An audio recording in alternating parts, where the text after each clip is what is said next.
Bueno, hermanos, es una alegría compartir otro día del Señor con todos ustedes. Este texto, bastante largo por cierto, nos permite pensar y meditar respecto de cómo están las lealtades en nuestro corazón. Este texto nos tiene que ayudar a pensar cómo estamos cada vez que tenemos que tomar una decisión. Porque aquí no se ponen enfrente dos cosas sin ningún valor. De un lado está su fidelidad a su padre, su dignidad como futuro heredero del trono de Israel, pero por el otro lado, y mucho más importante, está la obediencia a Dios. Por el otro lado está la fidelidad a un Dios que está demandando un sacrificio muy alto de parte de Jonatán. Entonces, ¿qué ocurre cada vez que nosotros tenemos que elegir si vamos a obedecer a Dios o si le vamos a dar prioridad a nuestras relaciones más cercanas? Si le vamos a dar prioridad a la herencia que podemos llegar a recibir en este mundo. También podemos señalar en esta historia que acabamos de leer cómo de alguna manera Jonatán está prefigurando a Cristo. Él prefigura a Cristo en alguien que está intercediendo delante del Padre, a riesgo de colocar su vida, al riesgo de dejar su vida en esta intercesión. Cristo es nuestro amigo fiel que intercede por nosotros con amor de pacto. Vemos la palabra pacto que aparece en varios puntos de este relato. Hacen un pacto David y Jonatán. Nosotros creemos que ha sido por medio de un pacto que la redención se ha establecido desde antes de la fundación del mundo y desde antes de la existencia del tiempo, en donde Cristo nuestro Señor y Salvador se ha comprometido por amor de pacto en favor de todos nosotros. Podemos ver y señalar entonces, amados hermanos, que Jonatán aquí resplandece como un gigante de la fe, como un héroe en el cual podemos reflejarnos.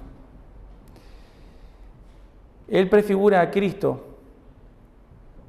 La lanza que no se clavó en Jonatán se clavó en el corazón de nuestro querido y amado amigo, nuestro Señor Jesucristo, que nos amó y se entregó por nosotros para que seamos libres de la ira.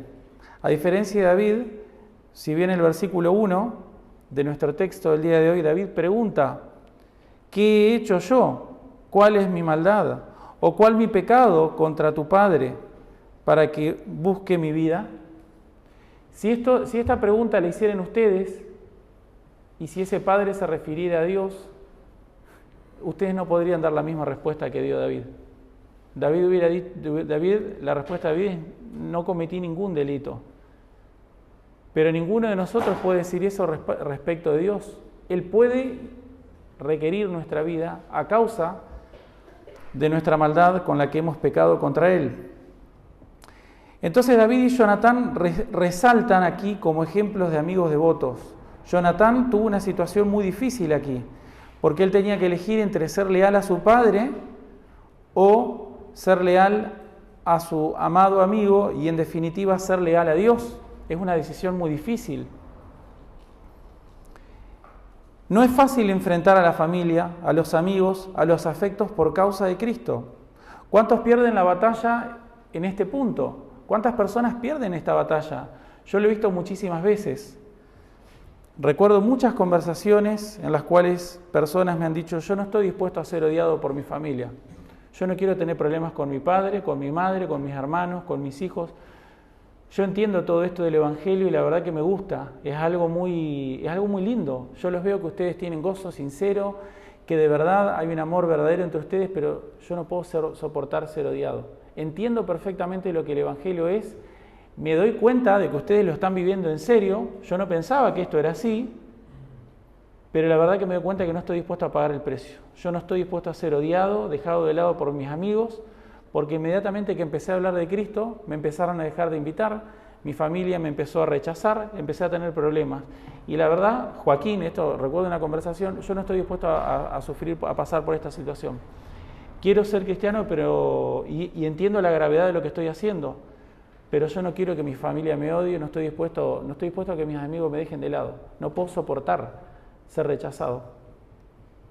Esa conversación fue una conversación real, pero lo he escuchado en muchos aspectos respecto de padres con los hijos, respecto de hijos con los padres, respecto de amigos, respecto de parejas, respecto de muchas personas que no estaban dispuestos a sufrir las consecuencias de obedecer a Dios, de seguir a Cristo, sea cual sea el costo. Entonces, amados hermanos, el texto de hoy nos llama a evaluar cómo está nuestra lealtad para con el Señor.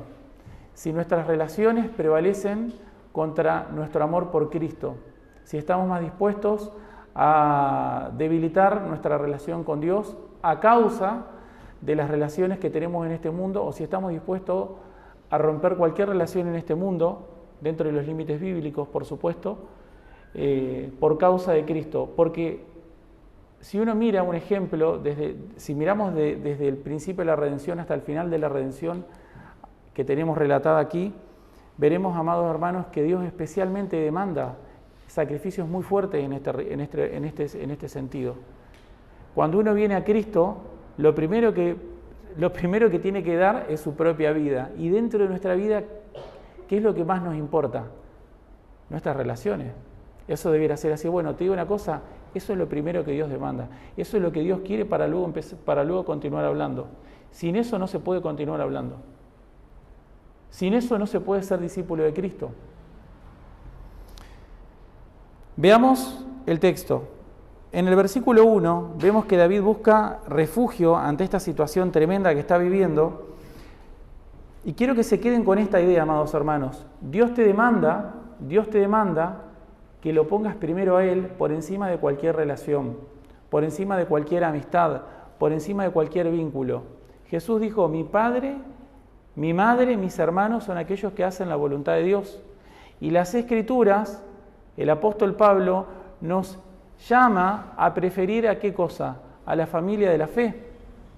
Porque, amados hermanos, si queremos mantener la paz con los impíos y al mismo tiempo ser cristianos, ni vamos a estar en paz con los impíos, ni tampoco vamos a ser cristianos. Es decir, no vamos a tener ninguna de las dos cosas. No vamos a tener ninguna de las dos cosas. Ante esta situación tremenda, David va y busca refugio en su amigo. Jonatán no es alguien que odia a su padre, no es alguien que tiene rencor por su padre. No es alguien que está tramando contra su padre. David está angustiado porque Saúl lo quería matar sin ninguna causa. David amaba a Jonatán y tampoco pienso que quisiera criticar a su padre, pero al mismo tiempo él tenía que contarle la verdad de lo que estaba pasando. La respuesta que da Jonatán está cargada de bastante ingenuidad. El versículo 2 y 3, él dijo, en ninguna manera no morirás. Y al final del versículo 2,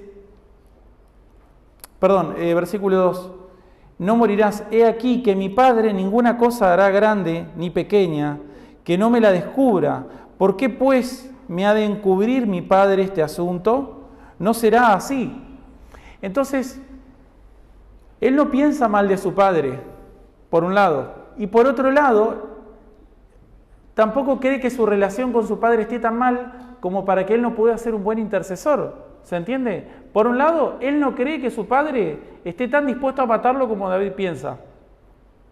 Por otro lado, es decir, no piensa que su padre esté tan mal. Por otro lado, él cree que su relación con su padre es lo suficientemente fuerte como para que si así fuera, él pudiera interceder. ¿Sí? Hay dos cláusulas que él argumenta aquí en favor de que no va a pasar absolutamente nada.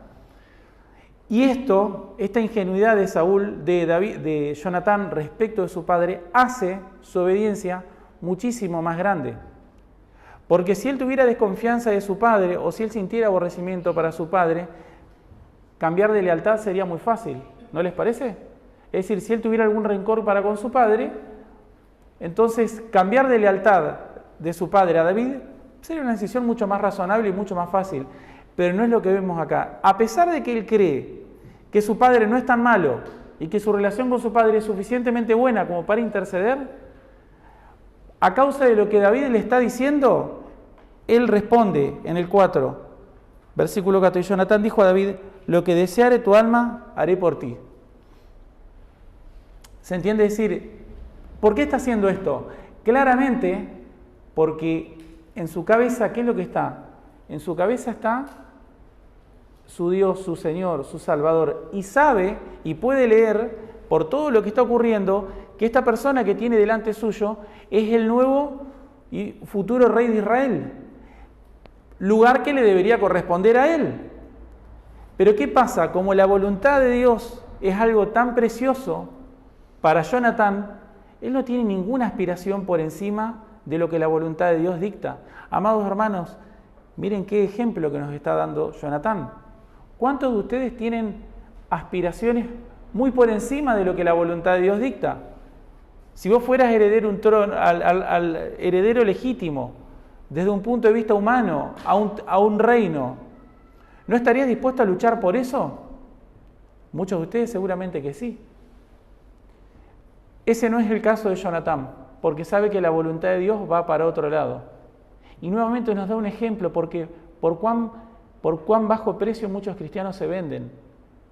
¿Se entiende? Es decir, cuán poco vale la voluntad de Dios para muchas personas que se venden por 30 monedas de plata. Ni hablemos de un reino, ¿no? Entonces, amados hermanos, vemos aquí justamente un ejemplo de fe, un ejemplo de abnegación y un ejemplo de amor genuino a la voluntad de Dios y a los verdaderos hijos de su pueblo. Entonces, Jonatán propone interceder por él, pero David le está diciendo de manera muy clara, la ilustración que utiliza es tremenda. En el versículo 3 dice, apenas hay un paso entre mí y la muerte. Es bastante, hasta suena poético. En el versículo 5, David se va a dedicar a despejar la ingenuidad de Jonatán y le dice, he aquí que mañana será luna nueva. David en el 3, tu padre sabe claramente que yo he hallado gracia delante de tus ojos, y dirá, no sepa esto Jonatán, para que no se entristezca, y ciertamente vive Jehová, y vive tu alma, que apenas hay un paso entre mí y la muerte. David se encarga de despejar la ingenuidad de Jonatán, porque ya, ¿cuántas pruebas más necesitas? David no necesita ninguna prueba, le puso espía, lo trató de ir a buscar, que se lo lleven con la cama y todo. Ya no necesita prueba para darse cuenta que Saúl quiere matarlo, digamos, ¿no? Jonatán confía en que él una vez había intercedido en favor de David y que el padre había escuchado, pero ya David se da cuenta de que no hay vuelta atrás. Entonces le advierte y le da el contexto de lo que realmente se está jugando aquí. Y en el versículo 5 en adelante, luego de que Jonatán dice, bueno, ¿qué es lo que quisieras que haga? David respondió a Jonatán, he aquí que mañana será luna nueva, y yo acostumbro sentarme con el rey a comer, mas tú dejarás que me esconda en el campo hasta la tarde del tercer día. Es decir, esta fiesta de la luna nueva duraba 3 días y es una fiesta que está dentro de lo que se conoce como la ley ceremonial levítica, que está en Levítico. Entonces, justo da la casualidad de que en el contexto de esta persecución se está dando la fiesta de la luna nueva, que va a durar 3 días. Y entonces David le dice, yo me voy a ausentar de la fiesta. Él tiene un lugar preponderante en la mesa. Y David básicamente lo que hace es poner a prueba la situación. Es decir, aprovecha un evento solemne para poner a prueba las intenciones y los corazones. Él también está poniendo a prueba aquí a Jonatán. No solamente está siendo probado, va a ser probado Saúl. El primero en ser probado aquí es Jonatán. Y le da un plan que implica cierto peligro. He aquí que mañana será luna nueva, y yo acostumbro sentarme con el rey a comer.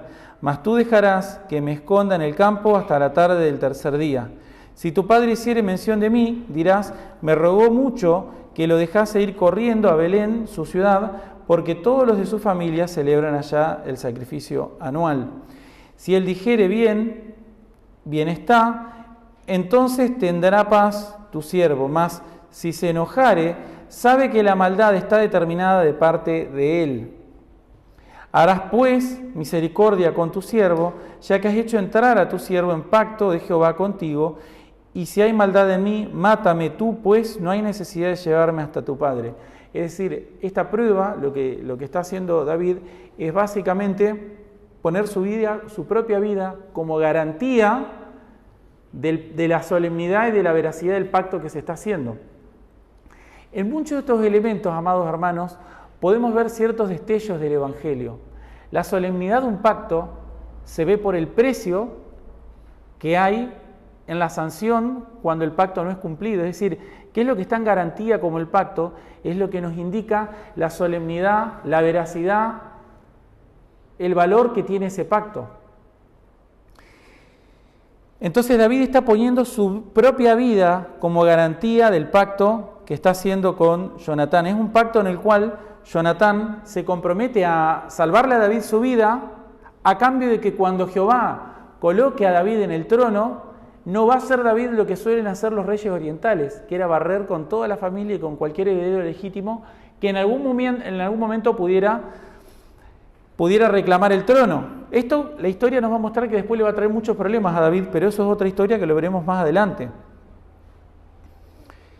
Y Jonatán le dijo, nunca tal te suceda, antes bien, si yo supiera que mi padre ha determinado maldad contra ti, ¿no te lo avisaría yo? Dijo entonces David a Jonatán, ¿quién me dará aviso si tu padre te respondiere ásperamente? Entonces aquí ni Jonatán ni David se están imaginando hasta qué punto de locura puede llegar Saúl. Y amados hermanos, esto también es muy importante entenderlo y viene nuevamente, pensemos en lo que estamos hablando hoy. ¿Cuál es el tema de hoy? ¿Dónde está tu lealtad? ¿O dónde debiera estar tu lealtad? Y lo que nos muestra esto es que aún aquellas personas que más podemos llegar a amar, si no tienen al Señor en su corazón, no tenés ni idea de lo que es capaz de hacer esa persona. Por lo tanto, no vale la pena perseverar en el pecado para estar bien con un impío, porque vos no podés lograr que ese impío deje de odiarte. Eso no está dentro de las cosas que vos podés controlar. Muchas veces nos hemos angustiado como cristianos, hemos incluso hasta reclamado a Dios por ciertas personas que amamos, que quisiéramos que las cosas sean de otra manera, pero claramente la comunión con esas personas es pecaminoso, es nefasto. Para continuar adelante aquí, tengo que perseverar en la desobediencia a Dios, y muchas personas claudican, esperando que el hecho de que vos claudiques de Dios va a hacer que esa persona claudique de sus demandas, y eso jamás va a ocurrir. Por el contrario, lo que hace es incitar el pecado. ¿Se entiende? Entonces muchos cristianos a veces fallan porque esperan que las otras personas cambien, esperan que si ellos rechazan o niegan a Dios o disminuyen en sus demandas espirituales porque son muy altas o porque son muy elevadas, eso va a hacer que el impío se aplaque. El impío jamás se va a aplacar. Eso sería esperar que Satanás deje de querer avanzar, y eso no va a ocurrir nunca hasta que Cristo regrese y se termine esta historia, este lado de la eternidad se termine. Entonces, amados hermanos, siempre es una mala decisión ser desleales a Dios. ¿Quién me dará aviso si tu padre te respondiere ásperamente? David abre la puerta de decirle, el hecho de que vos te pongas a interceder te puede meter en problemas con tu padre. ¿Qué vas a hacer si eso ocurre? Y Jonatán dijo, ven, salgamos al campo. Y salieron ambos al campo. Parece como si fuera la escena de el Señor haciendo un pacto con Abraham. Vamos al campo. Y salen al campo. Entonces dijo Jonatán a David, Jehová, Dios de Israel, sea testigo. Cuando le haya preguntado a mi padre, mañana a esta hora o el día tercero, si resultare bien para con David, entonces enviaré a ti para hacértelo saber.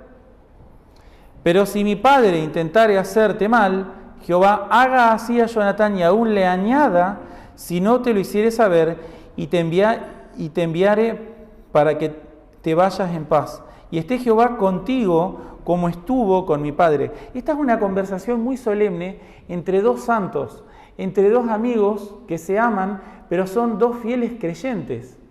Miren, amados hermanos, lo que ocurre cuando uno traslada la lealtad que tal vez por derecho natural o por la razón que fuera, la traslada a alguien que es un verdadero creyente. ¿Cómo uno puede entrar en una relación de solemnidad, en una relación de algo que es santo, de algo que es puro, de algo que está cargado de verdad, de algo que está cargado de dignidad delante de Dios? Todo lo opuesto ocurre cuando decidimos vender por el precio que sea nuestra lealtad a cualquier otra institución, a cualquier otra persona, a cualquier otro bien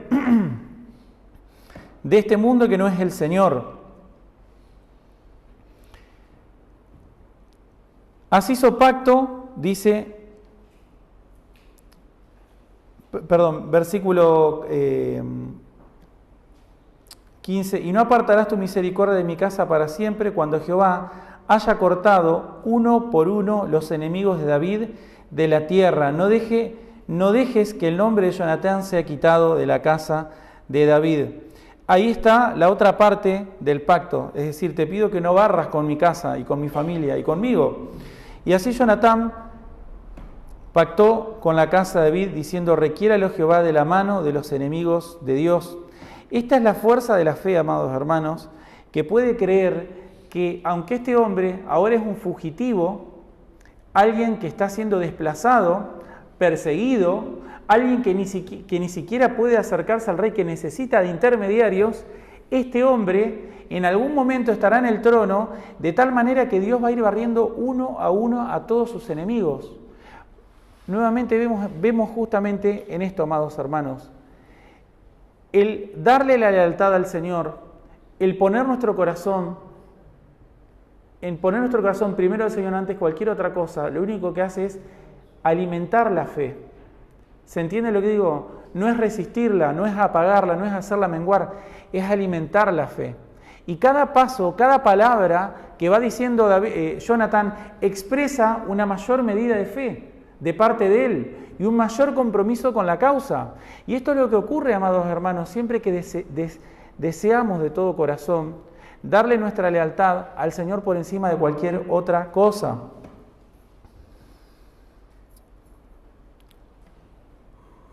Así hizo Jonatán, versículo 16, con la casa de David.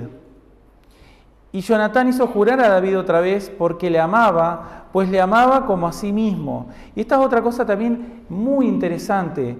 Los afectos son purificados, amados hermanos, también. No solamente hay intenciones egoístas, sino que resalta la fe, la santidad, resalta la fidelidad y resalta el verdadero amor, resaltan los afectos santos. Cosa que es imposible con un incrédulo, cosa que es imposible, y no importa quién sea. No importa quién sea. Luego Jonatán hizo jurar a David, y luego le dijo Jonatán, mañana es nueva luna y tú serás echado de menos porque tu asiento, versículo 17, estará vacío. Estarás pues 3 días y luego descenderás y vendrás al lugar donde estabas escondido el día que ocurrió esto mismo, y esperarás junto a la piedra de Esel, cuyo significado está muy relacionado con todo esto que está ocurriendo, ¿no? Con aquel que está escondiéndose y está huyendo por un camino. Y yo tiraré 3 saetas hacia aquel lado, como ejercitándome al blanco. Muchos teólogos básicamente discuten sobre esto si no hay algo inmoral en todo esto. ¿Por qué? Porque básicamente este pacto que se está sellando es un pacto en el cual se le va a mentir al rey de Israel. Es decir, básicamente estamos haciendo males para que vengan bienes, digamos, ¿no? Porque básicamente Jonatán se tiene que presentar delante del rey y contarle una mentira, algo que no es cierto. Entonces muchos han tratado de explicar este asunto diciendo, bueno, en realidad tiene que prevalecer, es decir, se prevalece el bien superior. Es decir, es un bien más preciado retener la vida de un inocente que decir la verdad en todo momento. Esa es una explicación que se ha dado al respecto. Otra explicación es que efectivamente no hay ninguna mentira aquí. Realmente, como anteriormente, cuando David fue ungido rey, Dios le da una excusa también de tinte ceremonial a Samuel para que vaya a Belén a ungir a David. Entonces aquí realmente no lo dice, pero algunos infieren que David realmente se fue a Belén y que no hay ninguna mentira aquí.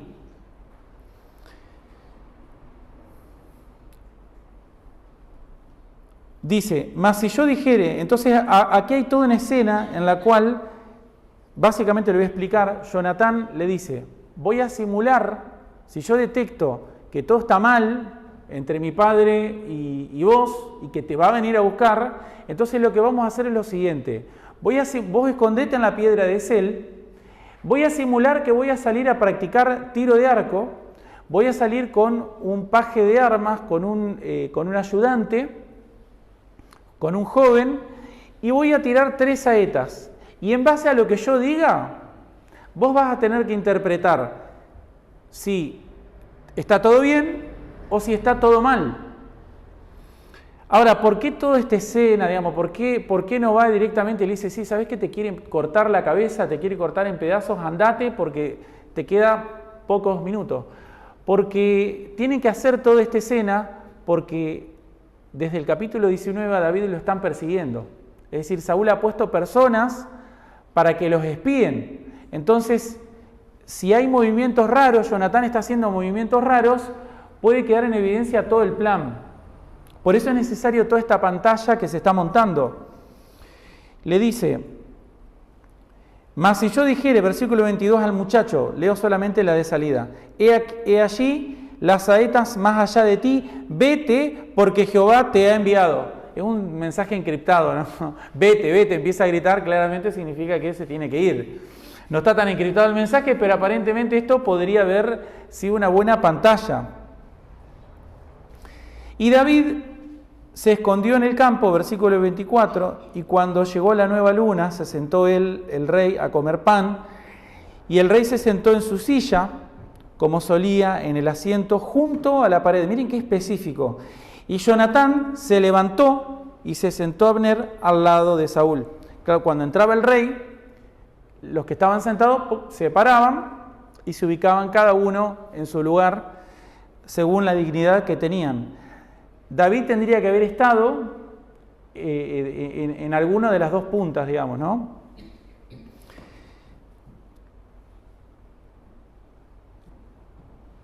Al día siguiente, mas Saúl no dijo nada. El rey se sentó en su silla, como solía, en el asiento junto a la pared, y Jonatán se levantó y se sentó Abner al lado de Saúl, y el lugar de David quedó vacío. Aquel día Saúl no dijo nada, porque se decía, le habrá acontecido algo y no está limpio, de seguro no está purificado. Pudiera haber pasado cerca de un muerto, pudiera haber tenido intimidad con su esposa, podría haber pasado cualquier cosa que lo hubiera contaminado ceremonialmente, por lo cual él no se podía presentar a una fiesta solemne habiendo violado la ley ceremonial. Al siguiente día, el segundo día de la nueva luna, aconteció también que el asiento de David quedó vacío. Y Saúl dijo a Jonatán, su hijo, ¿por qué no ha venido a comer el hijo de Isaí hoy ni ayer?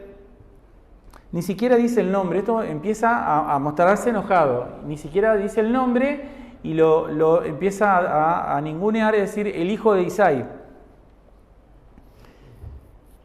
Jonatán respondió a Saúl, dijo, David me pidió encarecidamente que le dejase ir a Belén, diciendo, te ruego que me dejes ir,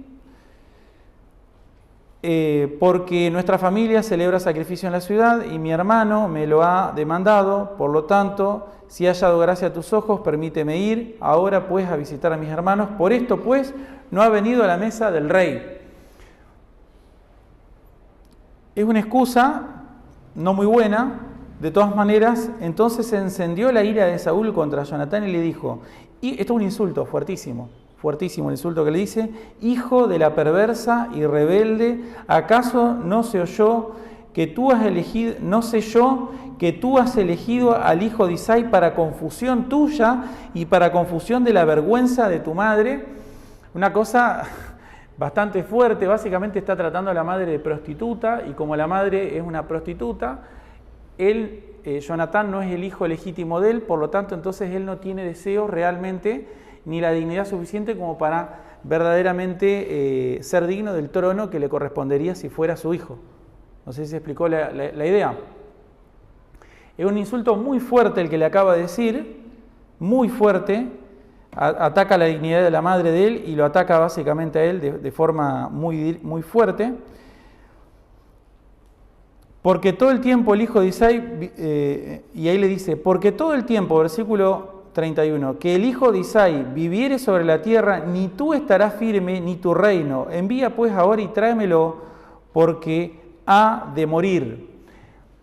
Simula aquí, y también esto es maravilloso, esto muestra justamente, primero que un incrédulo, nuevamente enfatizo, el peligro de rendirle pleitesía, lealtad o preferir a los impíos. Justamente los impíos tratan de seducirnos a nosotros mismos, es decir, son seductores, pueden pasar de un extremo al otro, ¿no? De ser violentos con nosotros a aparentemente preocuparse por nosotros. Y como están motivados por el odio, la simulación tiene un límite. No es como el amor que todo lo cree, todo lo espera. La simulación no puede hacer eso. Jonatán le respondió a su padre Saúl y le dijo, ¿por qué morirá? ¿Qué ha hecho? Nuevamente apela a la misma estrategia que había usado en el capítulo 19 para disuadirlo. Es decir, apela a los 10 mandamientos. ¿Cómo lo vas a matar? ¿Cómo lo vas a matar si no hizo nada? Entonces Saúl arrojó una lanza para herirlo, de donde entendió Jonatán, claro, por fin entendió, le tenían que tirar una lanza, que su padre estaba resuelto a matar a David.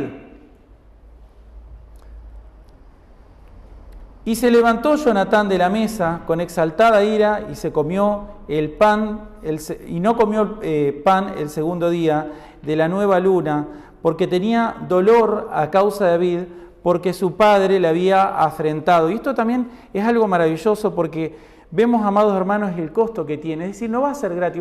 Vos como cristiano salís de acá y decís, sí, Joaquín estuvo diciendo, basado en las Escrituras, que tenemos que rendirle lealtad al Señor antes que a cualquier otra persona del mundo. Lo que va a ocurrir cuando hagas eso es, no digo que vas a pasar algo así, pero te puedo decir una cosa, la vas a pasar mal, ¿eh? En realidad yo vengo aquí a avisarles esto. Dios demanda que le demos lealtad a Él por encima de todas las cosas, y por hacer eso vos la vas a pasar mal. La vas a pasar mal, la podés llegar a pasar muy mal. No sé si tan mal como Él, pero la vas a pasar muy mal, vas a pasar momentos muy feos, muy amargos, muy dolorosos, muy desgarradores. Olvídate de que esto va a ser gratis. Va a tener un costo lo que yo te estoy diciendo, que las Escrituras entiendo que dicen. Esto tiene un costo, no va a ser gratis. Va a tener un costo, y un costo muy alto para vos. Vas a tener que estar dispuesto a pasar por situaciones muy feas, a ser acusado de manera tremenda, a ser muy vilipendiado. Y vemos acá también, esto es maravilloso, otra cosa espectacular de aquí es que aunque él es tan ingenuo, él es tan inocente, que no sabe lo cruel que es la persona, que es su padre, eso no importa, porque la fe justamente prevalece por encima de cualquier debilidad humana que podamos tener. No necesitamos de la astucia ni de las estrategias humanas. No tenés que estar haciendo cosas, digamos, típicas de los impíos, ni tampoco imitar su forma de pensar. Por torpe que seas, si perseverás en el Señor, una fe genuina y firme en Dios no te va a dejar caer. No va a caer en saco roto. No necesitas meterte en esa forma de pensar que tienen los perversos. Hay algunos que piensan de esa forma, ¿no? Toman algunos pasajes de las Escrituras y como ven que Pablo se hacía a los griegos, a los judíos y a todos para ganarlos por causa de Cristo, pensamos que tenemos que inmiscuirnos en la forma de pensar de los impíos. Y eso no es así, amados hermanos. Tenemos que meternos en esas intrigas, en esas sospechas, imitarlos, y no es necesario nada de eso, amados hermanos. ¿Saben lo que se necesita? Una fe firme y fuerte en el Señor. No importa qué tan ingenuo seas, qué tan poco avispado seas, una fe firme en el Señor no te va a dejar caer. Y se levantó Jonatán de la mesa con exaltada ira y no comió pan el segundo día de la nueva luna, porque tenía dolor a causa de David. Al otro día de mañana salió Jonatán al campo al tiempo señalado con David, y un muchacho pequeño con él, y dijo al muchacho: corre y busca las saetas, que yo tiraré. Y cuando el muchacho iba corriendo, él tiraba la saeta, de modo que pasaba más allá de él, y luego el muchacho a donde estaba la saeta, que Jonatán había traído, y llegando el muchacho a donde estaba la saeta que Jonatán había tirado, Jonatán dio voces al muchacho diciendo: ¿no está la saeta más allá de ti? Y volvió a gritar Jonatán al muchacho: corre, date prisa, no te pares. Claro, David está escuchando el otro lado y entiende que las cartas están echadas. Las cartas están echadas. Pero ninguna cosa entendió el muchacho, solamente Jonatán y David entendían de lo que se trataba. Luego dio Jonatán sus armas a su muchacho y le dijo: vete y llévalas a la ciudad. Luego que el muchacho se hubo ido, se levantó David del lado del sur. Esto aparentemente, esta descripción, en realidad lo que nos estaría indicando es que básicamente se inclinó 3 veces, postrándose hasta la tierra y besándose el uno al otro, lloraron el uno con el otro, y David lloró más. Básicamente se encuentran en un lugar o de un lado, de una perspectiva de la cual no son fácilmente visibles.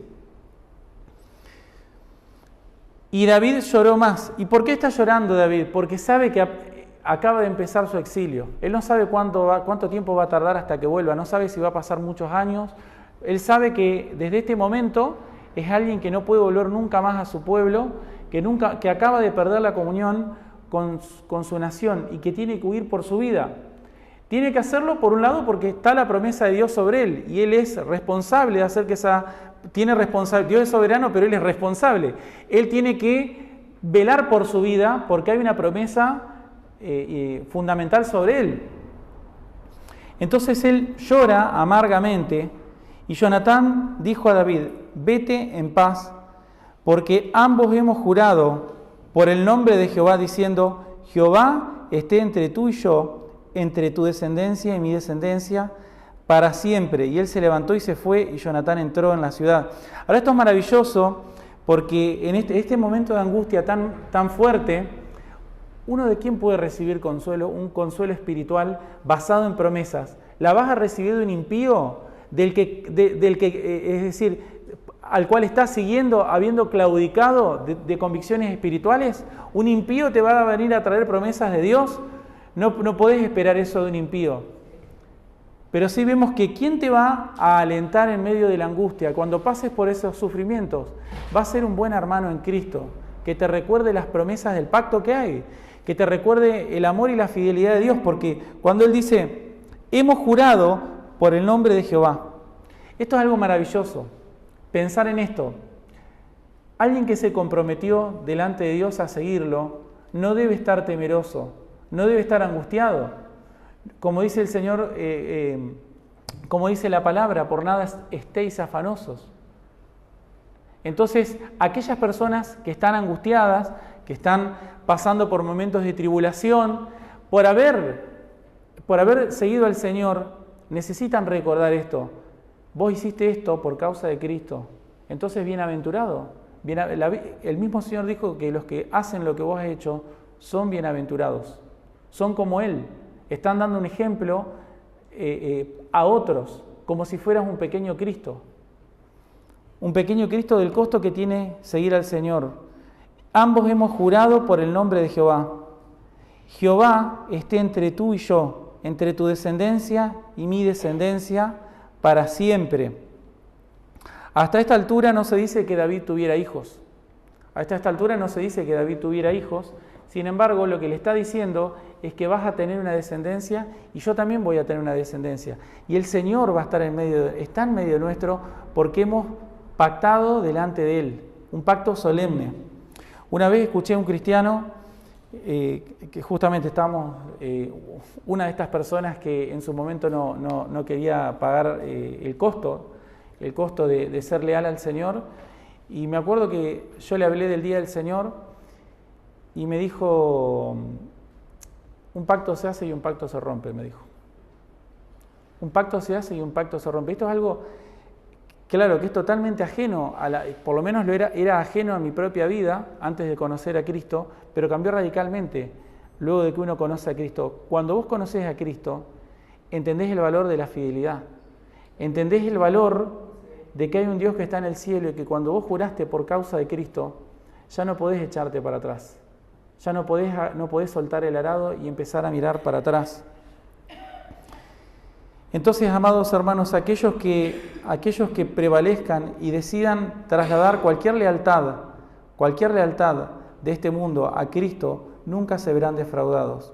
Jesús nos dio ejemplo, Él fue odiado por todos, por sus hermanos, por sus vecinos de Nazaret, con los que se había criado, por los sumos sacerdotes, fue traicionado por uno de los apóstoles, fue negado por otro, fue abandonado por el resto.